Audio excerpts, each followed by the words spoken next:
โตตัวนี้อีกวะนี่มาลานนี่รอบแรก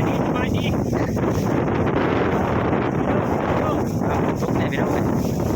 มาเป็นว่าไม่เอามือเนาะเลยจริงน้ำใจก็มาช่วยเด้อ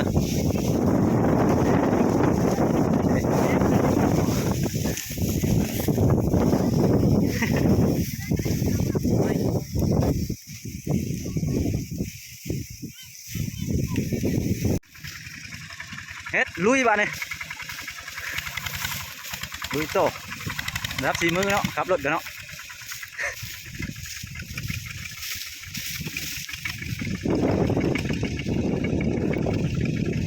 สภาพวุ่นวายพอเนาะบรรยากาศฝนเริ่มมาปุ๊บรับสีมือเด้อขับรถเด้อปุ๊บข้างเก่งเนาะถือว่าเซียนละการเตรียมกำลังไว้สิปั่นพี่น้องเลย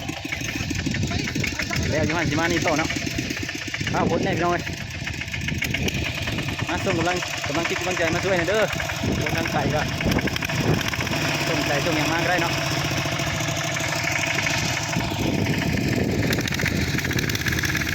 มาคนเข้าช่วยอ้ายพี่น้องเลย